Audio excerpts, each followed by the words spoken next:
নমস্কাৰ জিনিস্কাৰ ৰেচিপি অন্য এটা ভিডিঅ'লৈ আপোনাক স্বাগতম জনাইছো আৰু প্ৰথমতে আমি বনাব ওলাইছো 1.5 কেজি কেক আৰু 1.5 কেজি কেকটো মই 2 তৈয়াৰ কৰি বনাব ওলাইছো এটো হৈছে আমাৰ ভেনিলা কেক আৰু ভেনিলা কেকটোত মই পাইনাপল ক্ৰাছ ব্যৱহাৰ কৰিছো লগতে দুধটা আমি তিনিটা লেয়াৰ কৰিছো আৰু এইফালে আমি কম কুটো কৰি আছো ধুনিয়াকে কেকটো অলপ ডাঙৰ কৰি বনাব দিছিলে সেইকাৰণে মই 1.5 কেজি কেকটো লৈ কিনে মই এইফালে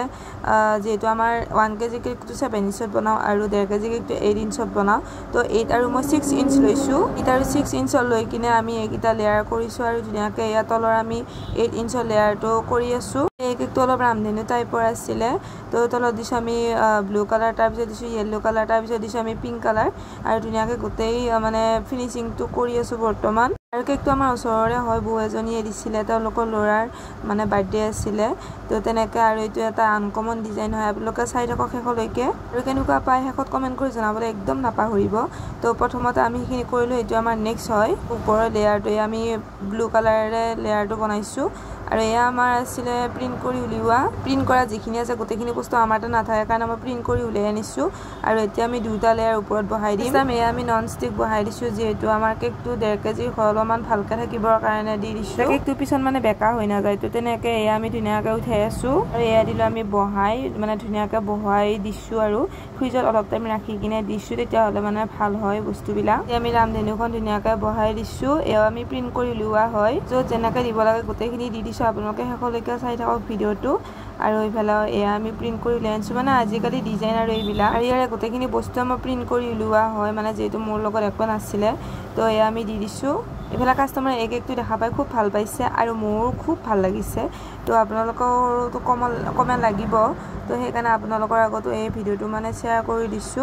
আৰু গোটেই সাইডটোতে মই বাটাৰফ্লাই দি কিনে এটা ডিজাইন কৰি দিছো আৰু এয়া আমি হেপি বাৰ্থডে লাহেকে টপাৰ এটা দি দিছো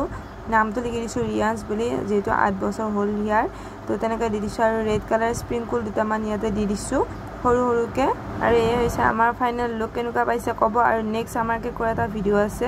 এইটো আপোনালোকৰ লগত শেয়াৰ কৰিছো এইটো আমাৰ সিম্পল হয় ডিজাইনটো তেওঁলোকে ডিজাইনটো অলপ সিম্পলকৈ ৰাখিব দিছিলে আৰু ইয়াতে দিছো আমি ব্লু কালাৰ আৰু এনেকৈ আৰু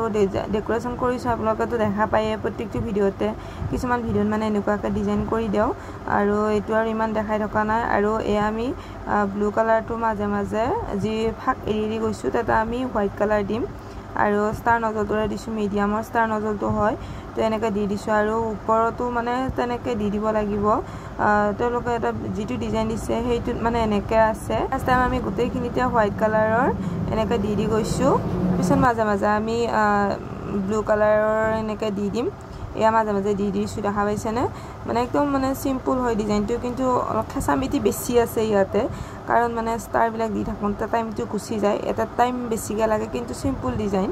তো এনেকৈ মিলাই কিনে দি দিছো এইটো ডিজাইনে খুব ভাল লাগিছে তেওঁলোকেও ভাল লগা বুলিয়া কৈছে তো আপোনালোকেও ভাল লাগিছে না কমেন্ট কৰিব ইয়াতে মই তিনিটা ডিজাইন দিম আপোনালোকৰ আগত আৰু এইটো কেক আছিল আমাৰ হাফ কেজি 6 ইঞ্চত বনাইছো দে আপোনালোকক কৈ দিছো আৰু এইটো হৈছে আমাৰ ফাইনাল লুকটো এইটো কেকৰ আৰু এইটো নেক্সট এইটো কেকৰ ভিডিওটো কেনেকুৱা পালে তিনিটা কব তো ৰাধে ৰাধে